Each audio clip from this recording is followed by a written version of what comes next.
Շարունակությունում նաև ունենք զրուցակիցներ, բայց մինչ դրան անդրադառնալը մի հետաքրքիր նորություն ուղղակի կարճ մեկնաբանեմ, Օքսֆորդի բառարանը ընտրել է տարվա բառը, այո, եւ այն ճիշտ ասած ինձ երբեք չէր հանդիպել, հնչում է այսպես rage bait, այդպիսի գեղեցիկ բառ է, որը բառացիորեն թարգմանած նշանակում է զայրույթի խայծ, հիմա բացատրեմ, բառարանը զայրույթի խայծ բառը այդպես առանձնացրել է եւ այս տարվա բառը հրճակել, դա առցանց բովանդակություն է, որը հատուկ մշակված է զայրույթ կամ վիրավորանք առաջացնելու համար սադրիչ կամ վիրավորական տարրերի օգտագործումով, որը սովորաբար հրապարակվում է որոշակի վեբ էջում կամ սոցիալական մեդիա հարթակում, այդպես այցելությունների կամ ներգրավվածության ավելացման նպատակով։ Հիմա արդեն իմացանք ինչ է դա։ Բացասական էներգիա է գրում իր մեջ։ Շատ այո, rage bait, այդպիսի բառ է, ուղղակի իմանանք, ինչ է այն նշանակում։ Եվ շարունակությունում ներկայացնենք մեր հյուրերին, նախ որպես նախաբան 2023 թվականի տեղանումից հետո UNICEF-ի ազգային դեսպան դիրիժոր Սերգեյ Սմբատյանի նախաձեռնությամբ կյանքի կոչվեց «Ծնվել եմ Արցախում» կրթական ծրագիրը,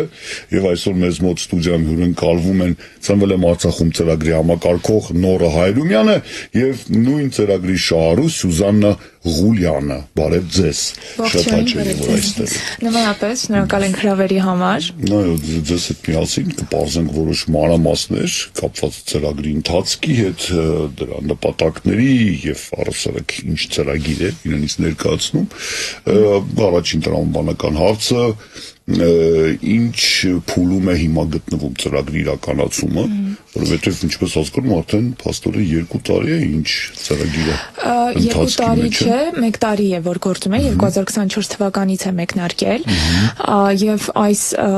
ընթացքում հասցրել են երեխաները հանդես գալ աշխարհի տարբեր հարթակներում, հենց նպատակը խորացված մասնագիտական գիտելիքներ ձեռք բերելն է, 23 պատանի երաժիշտներ են, որոնք ընտրվել են պրոֆեսիոնալ ժյուրիի կողմից եւ այս երեխաները համարվում են Արցախի մշակութային դեսպանները, արդեն իսկ հասցրել են հանդես գալ Բերլինում, Թբիլիսիում, Մոսկվայում, Ամերիկայում եւ երեխաներից մեկը, պատանիներից մեկը հենց Սյուզաննան է, ով հանդես է եկել վերջերս Մոսկվայում, 6 պատանի երաժիշտներ հանդես եկան Մոսկվայում մեր հայրենակիցների համար, ինչի արդիվ ուզում եմ անպայման նշել գլխավոր աջակիցին մեր ծրագրի մեծ բարեկամ Սյուզի Այռումյանին, ով նաև տրամադրել է այդ հարթակը, կազմակերպչական բոլոր հարցերով նա է զբաղվել եւ Սյուզաննան հենց Մոսկվայի մեր համերգի մասնակիցներից է եղել։ Առաջին մեծ համերգն էր ձեզ համար։ Այո։ Եվ երկրից դուրս նվագում եք, երգում եք։ Ես նվագում եմ, ջութակ եմ նվագում։ Այո, շատ լավ։ Ինչպես հասկանում եմ, երաժշտական առումով դասական ասպարեզն է, չէ՞, այսպես ընտրված, այս մասը։ Դասական ասպարեզից են գործիքներ, տիրապետող երեխաներ են, ովքեր արդեն իսկ Արցախում գրանցել էին հաջողություններ եւ նրանց նվագից արդեն երևում է, որ նրանք տաղանդավոր են եւ ունեն ունակություններ, սակայն 23 թվականի տեղահանումից հետո ինքս լինելով երաժիշտ նրանք շատերը չէին ուզում շարունակել, որովհետև դժվար էր այդ ծանր իրավիճակում կրկին մոտենալ գործիքին ու շարունակել, սակայն այս ծրագիրը հենց դրա համար է նախաձեռնվել, որպեսզի երեխաներին աջակցենք, նրանք մոտիվացվեն եւ չհանձնվեն, այսպես ասած, երաժշտական ասպարեզում, նաեւ գործիքների տրամադրում են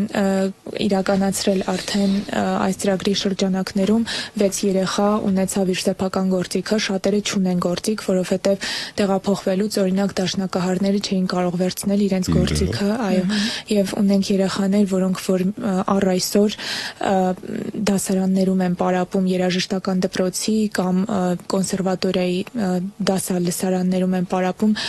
սա բավականին բարդացնում է իրավիճակը, չեն հասցնում երեխաները ժամանակ տրամադրել երաժշտությանը, բայց մենք արդեն իսկ ունենք մեկ դաշնամուր եւս 3 շաբաթից հետո մի երեխա կստանա իր դաշնամուրը Այդպես։ Շատ հուզիչ է։ Կարևորը որ ընթացքի մեջ է այդ բարեփոխումները, չէ՞, տաղանդավոր երեխաների կյանքում։ Իդեպ նշվում է, որ այդ սերունդը վերջին սերունդն է Արցախից եկած տաղանդաշատ, տաղանդավոր, շնորհալի երիտասարդների, իսկ կապը բացի ստեղծագործականից ընկերական այդպես պահում եք, ընկերություն անում եք միմյանց հետ։ Կարծում եմ Սյուզին այս մասին։ Ես կարող եմ ասել, որ մենք արդեն ընտանիք ենք դարձել, որի համար շնորհակալ եմ կազմակերպիչներին, նախաձեռնողներին այս ծրագրի, որովհետև նրանք ջանք չեն խնայում, որպեսզի մեր կողքին լինեն, մեզ ամեն ձև աջակցեն, որպեսզի մենք էլ ավելի մեծ քայլերով առաջ գնանք, հասնենք մեր նպատակներին, երազանքներին։ Քանի որ բոլորը տաղանդավոր են, կարծում եմ անգամ մրցակցություն չկա ձեր միջև, իսկապես մեկը մյուսի հաջողությամբ ուրախանում եք անկեղծորեն եւ սպասում նոր հաջողությունների։ Մի փոքր կպատմեք այդ ձեր կյանքում առաջին նման մեծ հյուրախաղեր մայրաքաղաք Ռուսաստանի մայրաքաղաքում։ Ովքեր էին հանդիսատես, Հիմնականում հայություններ, թե նաեւ կար այլազգի։ Ինչպես նշեց Նորան, Սյուզի Արյումյանը կազմակերպեց այդ միջոցառումը, մենք լի տպավորություններով հետ եկանք, դրական էմոցիաներով եւ հանդիսատեսը իհարկե շատ գոհ էր, ինչից մենք բավականին Ոգեշնչված էին երեխաները։ Ընդամենը 2 կամ 3 օր է տևել, բայց երեխաները վերադարձից հետո այնքան մոտիվացված էին, այդ իրանց միասին ժամանցը անցկացնելը, նաև նրանք այնտեղ երաժշտական տանը, Մոսկվայի երաժշտական տանը համերգի մասնակցեցին, որքանով հիշում եմ Չայկովսկու հենց սիմֆոնիաներից մեկն եք լսել։ Այո։ Այսինքն նրանք ոչ միայն իրենց ելույթով հանդես եկան, նաև մշակութային ծրագիր կար, որպեսզի նրանք ծանոթանան հենց Մոսկվայի մշակութային կյանքին եւ նաև երեխաները տեսարժան վայրեր այցելեցին, այնտեղ շատ հագեցած էր ծրագիրը։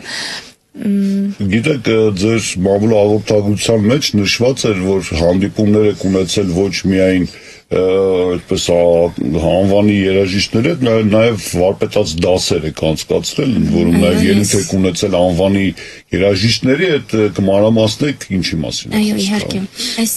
ծրագրի շրջանակներում մենք ունենում ենք վարպետաց դասեր, շատ հաճախակի։ Ես ինքս ունեցել եմ Սերգեյ Խաչատրյանի, Զորաբ Թադևոսյանի, Հայկ Գազազյանի,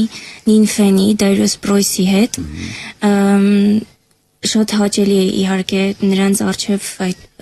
աշխարհարչակ ջութակարների, վիրտուոզ ջութակարների արչև ելույթ ունենալը եւ լսել իհարկե նրանց խորհուրդները, հետագայում նաեւ կիրառել նրանց խորհուրդները։ Այո, ես ինքս լինելով ջութակահար, օրինակ ինձ համար երազանք էր, որպեսզի ես Սերգեյ Խաչատրյանի նման մեծության առջև նվագեմ, ինձ չի տրվել նման հնարավորություն, բայց այս երեխաներին այդ հնարավորությունը տրվում է եւ սա կարծում եմ նրանց հենց ստեղծագործական աճի համար բավականին մեծ նշանակություն ունի։ Ուզում եմ մի կարևոր հանգամանքի մասին էլ խոսենք, իհարկե դուք որպես երաժիշտներ եւ մենք այստեղ մեր տեղում որպես հաղորդավարներ թերևս բարդ է այսպես մեկ հարց ու պատասխանի շրջանակներում կարևորել անվանումը ծրագրի ծնվել եմ Արցախում։ Սա բացի այն կարևոր առաքելությունից, որ ծրագիրը իր մեջ պարունակում է օգնել, աջակցել, ճանապարհ հարթել տաղանդավոր երեխաներին, սա նաեւ Արցախ անունը հանրահռչակելու լայն հնարավորություն է, հաշվի առնելով արդեն այն երկրները, որ դուք արդեն հասցրել եք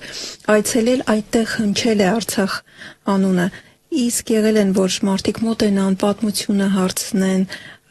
երաժշտական իրականությունից դուրս։ Այո, հենց ծնվել եմ Արցախում, արտահայտությունը ընտրվել է, որպեսզի երեխաները ներկայանալով այլ հարթակներում հանրահռչակեն հենց այդ արտահայտությունը, այսինքն Արցախը միշտ հնչելու է նրանց միջոցով։ Իհարկե նաև այլ նախաձեռնություններ կան, որոնք որ նպաստում են, որպեսզի Արցախի անունը հնչի տարբեր հարթակներում, բայց սա հենց երաժշտական ասպարեզում Արցախի անունը հնչեցնելն է։ Այո, Բոստոնում Էդվարդ Սարգսյանը հանդես է եկել մեր հայրենակիցների համար եւ այնտեղ իհարկե չեմ հիշի հենց մեր հայ սաների հետ հանդիպել են Բոստոնում կրթվող եւ այնտեղ Էդվարդը պատմել է Արցախի մասին, իր հիշողությունների մասին, իր նվագի կարեւորության մասին։ Նշեմ, որ մենք ֆիլմեր ենք նկարահանում բարբերաբար եւ հետաքրքիրն այն է, որ երեխաները միշտ հնչեցնում են այն, որ նրանք նվագում են հենց Արցախի անունից։ Այսինքն նրանց նվագի միջոցով նրանք փորձում են իրենց կարոտը, իրենց հիշողությունները արտահայտել եւ այո, դա հնարավոր է հնչյունների միջոցով խոսել հայրենիքի մասին, դա փարատանք է, դա մխիթարանք է, մենք չենք կարող վերադառնալ, բայց մտքերը մեզ տանում են այնտեղ, ուզած թե չուզած տանում են այնտեղ։ Նորա, իսկ կան այդ 23 տաղանդավոր, հա, երեխաների կամ այսպես երաժիշտների շրջանում այսպես մարդիկ անձիկ ով նաև ստեղծագործում են, այսինքն գրում են երաժշտություն։ Ի վերջո կարծում եմ սա էլ է ինքնարտահայտման մի մեծ ասպարեզ, որտեղ որ վստահ եմ փորձեր արվել են եւ կան արդյոք հաջողություններ նաև այս ասպարեզում։ Այո, ունենք երեխաներ, ովքեր որ օրինակ Վլադիմիր Գալստյանը, ով նաև մեր հերոսներից մեկի որդին է, նրա հայրը զոհվել է 23 թվականի պատերազմին, նա բավականին այսպես լայն դաշնամուրը կիրառում է եւ թե իր մտքերն է արտահայտում հնչյունների միջոցով, այդպես կենտրոնացված մենք այսինքն կոմպոզիտորական հենց այո, ուղղվածություն ունեցող երեխաներ դեռ չենք բացահայտել, բայց վստահ եմ, որ դեռ կբացահայտենք։ Իրականում երեխաները կան կոմպլեքսներ, որոնք մնացել են դեռ, այսինքն մենք փորձում ենք այս ծրագրի միջոցով նաև այդ հոգեբանական խնդիրները նրանց բացահայտելու, ավելի նրանց բացել, որպեսզի նրանք ավելի բաց լինեն շփման մեջ, կան դեռ նրանք փակ են, շատ չեն արտահայտում իրենց զգացածը, բայց բացվում են երեխաները եւ կարծում եմ, որ այս երեխաների մեջ հաստատ կբացահայտվեն հենց այդպիսի տաղանդներ, ովքեր նաեւ կստեղծագործեն, որովհետեւ հենց Էդվարդ Սարգսյանը, կոմպոզիտոր Սիմոն Սարգսյանի որդին է, վստահաբար կարծում եմ տարիների ընթացքում նա եւս կսկսի ստեղծագործել։ Սիմոն Սարգսյանը իմ համակուրսեցին է, իսկապես շատ տաղանդավոր երաժիշտ է, կոմպոզիտոր եւ բարեբախտաբար վերադառնալով բնակություն հաստատելով Հայաստանում ինքը զբաղվում է իր գործունեությամբ շատ լայնամասշտաբ,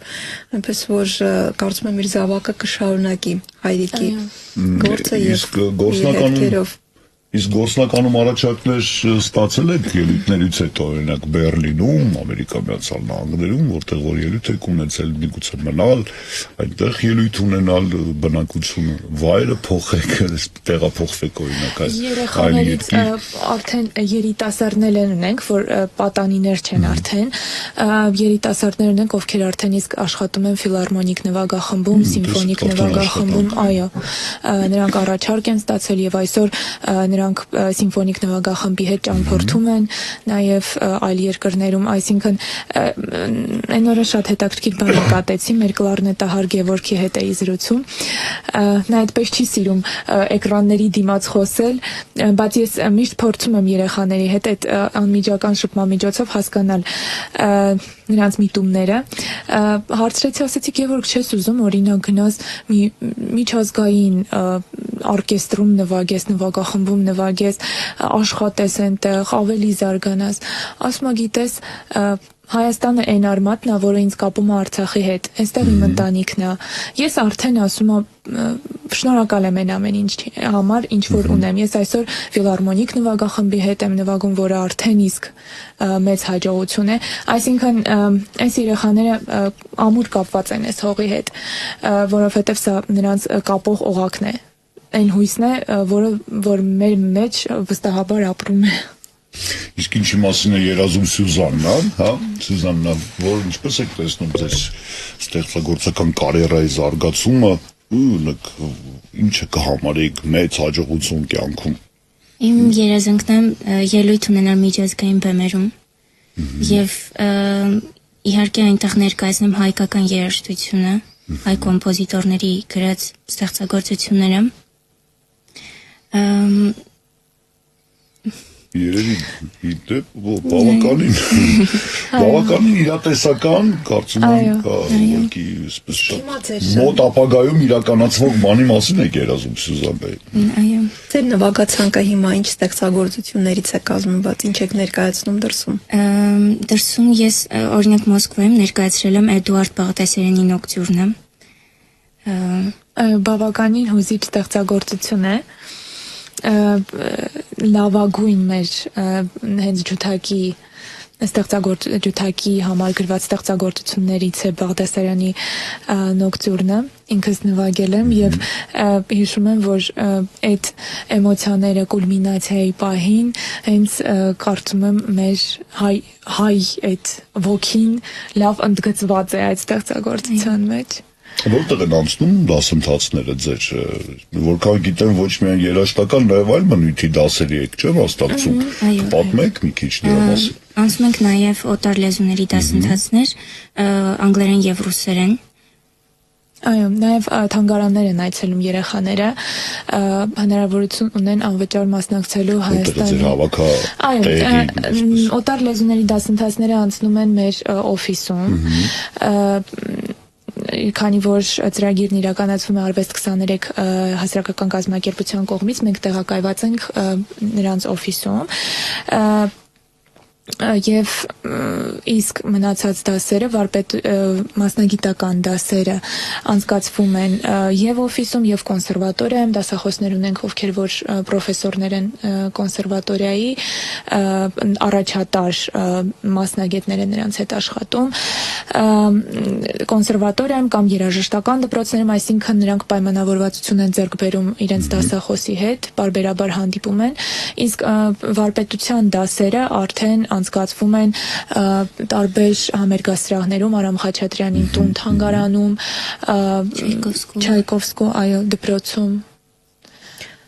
Կարելի ասել, որ մասամբ, չեմ ասում ամբողջությամբ, մասամբ հաղթահարվել է այն տրավման, որը կար 23 թվականին եւ այսօր հենց այդ շրջագայությունները, այդ տարվածությունը արվեստով եւ այն հնարավորություններով, որոնք ընձեռում է ծրագիրը, մի փոքր հնարավորություն են տալիս հաղթահարել կարոտը, կորուստը։ Այո, իհարկե։ Մենք այստեղ ավելի շուտ ենք ինտեգրվել եւ փորձում ենք կայանալ մեր մասնագիտության մեջ։ Մեզ մենակ չզգանք իհարկե, իրենց շնորհիվ։ Իրականում ես օրինակ 13 տարեկանում եմ տեղափոխվել Երևան եւ հիշում եմ այդ ժամանակ ոչ մի արցախցի ընկեր չունեի ով ապրում էր այստեղ իմ համար շատ ծանր էր դա միևնույն է մենք պետք է սիրենք միմյանց հարգելով մեր տարբերությունները այսինքն ինչքանով էլ որ ասում ենք որ պետք չի տարբերություն դնել այո պետք չէ մենք հայ ենք բայց մեր մեջ կան որոշակի տարբերություններ օրինակ Արցախում մենք ավելի այսպես անմիջական ենք մեր չգիտեմ պատշգամբները օրինակ մեր պատշգամբը որ հիշում եմ մեր հարևանի հետ ամեն առավոտ բացվում էր եւ մենք կարծես թե նույն տանն էինք ապրում այսինքն երեխաները շփվելով հենց միմյանց հետ արցախյան բարբառով շփվելով դա նույնպես թերապիա է Այնիմիջիայլոց պահպանում եք դուք այդ Այո, խոսակցական, հա։ Մենք օֆիսում ընդհանրապես չենք խոսում գրականով, մենք մեր բարբառով ենք Շատ լավ է, շփվում։ պահպանեք դա, դուք կարողն եք Այո։ այդ բարբարի եւ այն պետք է ամեն գնով պահպանվի, որպես կարծում առանձնահատկություն։ մի հատված զրույցի կամ ինչ-որ մի բան գուցե հնչեցնի։ Մենք չենք կարող մասնակցել այդ զրույցին։ Լսել եւ Հա։ ինչ-որ մի արտահայտություն Դե գուցե։ մենք այդ մասով շատ անկաշ կանդանք։ Մենք կարինք խոսենք, մնամա դուք հասկանաք։ Հասկանում եմ շատ։ Մենք իրոք այս ծրագրի միջոցով ես նախկինում աշխատել Սումիլալ բիզնես ակումբում, չնայած ինելավ երաժիշտ ուղղվածությունս փոխալում, բայց հետո հասկացամ, որ Արցախի հետի ինչ-որ մի ծրագիր անելը, Արցախի հենց հետի ինչ-որ մի գործ անելը դա մոծ պատիվ է։ Իրոք մոծ պատիվ է, որովհետև յուրաքանչյուր օր դու քոնինելավ, դու հասկանում ես, որ սոր քու հողիդ հետի մին պենը սրալ։ Դա ինքան մոծ պենա, իրոք։ Դա վեճ գումարի հետ է կապված, դա վեճ ինչ-որ գյումչուն парքի հետ է կապված, դա հոգու հանգստության հետի է։ Շնորհակալություն, գիտեք, մենք ունենք մի քիչ ժամանակ, կարծում եմ հարկ է եւս մեկ անգամ շնորհակալություն ասել բոլոր այն անհատներին եւ կազմակերպություններին, ում շնորհիվ իրականացվում է այս հոյակապ ծրագիրը եւ ծնվել եմ Արցախում, ունի դեռ մեծ ապագա, ես կարծում եմ ծրագիրը շարունակական կլինի։ Ի վերջո տաղանդավոր երեխաներ են մեծանում, որոնք որ նաև հմտանում են իրենց ընտրած մասնագիտություններում եւ ով գիտի, միգուցե ծնվել եմ Արցախում ծրագիր ընդլայնի իր շահառուների, չէ՞։ Քանի որ նշեցիք այս հանգամանքը, մենք իրապես շնորհակալ ենք մեր բոլոր գործընկերներին, որովհետև նրանք ջանք ու եռանդ չեն խնայում, որպեսզի այս ծրագիրը շարունակական բնույթ կրի։ Եթե թույլ տաք, ես անվանական նշեմ։ Այո, մեզ աջակցում են Հայաստան համայնքական հիմնադրամը եւ հիմնադրամի Գերմանիա եւ Նիդերլանդների տեղական կառույցները, Ամերիկայի հայ ավետարանչական ընկերակցության Հայաստանի մասնաճյուղը, Artis Futura հիմնադրամը, Dialog կազմակերպությունը, մենք ենք մեր սարերը զարգացման գործակալությունը, C Quadrat Ampega Asset Management Armenia ընկերությունը, Ignite ընկերությունը, Հայկ Եգանյանն ու Կարո Սարգսյանը։ Մենք շնորհակալ ենք ձեզ, որ այս կարևոր շրջանում մեր կողքին եք եւ վստահ եմ, որ դեռ մեզ միանալու են այնպիսի սրտացավ մարդիկ, ովքեր որ մեր կողքին կանգնելու են։ Դե Սուսաննա, կարծում եմ մենք էլ մեր մասով ձեզ պետք է սրտանց ցանկանանք, որպեսզի նախ այս ծրագրի շնորհիվ դուք կարողանաք լիովին բացահայտել ձեր ներքին տաղանդը, նկատի ունեմ բոլոր շահառուներին ծրագրի եւ շատ կուզենայի, որ նաեւ ոչ միայն երաժիշտները, տաղանդավոր նկարիչները, կերպարվեստում, այսպես տաղանդավոր պատանիները, երեխաները ունենային այս ծրագրում մասնակցություն, ինչու ոչ նաև թվային տեխնոլոգիաների ասպարեզում, ինչպես մարզիկները, մի խոսքով բոլոր նրանք, ովքեր նկատելի հաջողությունների են հասել իրենց ընտրած գործում, այսպես թե այնպես ծնվել եմ Արցախում ծրագրի մասնակից դառնային եւ ի վերջո դա հնարավորություն կտար առանձնացնել եւ ձևավորել մի մեծ ընտանիք տաղանդավոր երիտասարդների, որոնց կարիքը մենք բոլորս շատ ունենք։ Շնորհակալություն, որ եկաք։ Եթե թույլ տաս, ուղղակի հիմա մի պահ հիշեցի, որ մեր հեռուստաալիքներից մեկը այդպես էլ չհանեց իր եղանակի տեսությունից Արցախը։ Եվ ամեն անգամ եղանակի տեսության մեջ Երևանից առաջ տալիս է տրամադրում է թե ինչ եղանակ է Արցախում։ Այո, եւ ես մտածում եմ, որ եկեք ուղղակի հավատանք, ինչու ոչ, եթե մենք այսօր խոսում ենք նաեւ երազանքների մասին, դրանց իրականացման մասին, չմտածենք, որ դա չլինող բան է։ Այսօր դուք եք խոսում, որ ծնվել եք Արցախում, դա Աստված մեկ սերունդ հետո ձեր զավակները կրկին կարողանան ասել, որ ծնվել են Արցախում։ Այո, իրականում դա ամենացավալի կետն է, օրինակ ես միշտ մտածում եմ, որ բա որ իմ երեխան ծնվի, ես ինչ եմ ասելու, այսինքն ինչպես եմ արդարանալու այդ երեխայի արմատների մասով, բայց կա այդ հավատը, մեր մեջ ապրում է այդ հավատը, մենք միշտ սպասում ենք այդ օրվան։ Ծնվել եմ Արցախում ծրագրի համակարգող Նորա Հայրումյանն էր մեր հյուրը եւ նույն ծրագրի Շահառու Սյուզաննա Ղուլյանը։ Շնորհակալություն, որ եկաք։ Ձեզ հաջողություն ենք ցանկանում։ Հաջողություններ։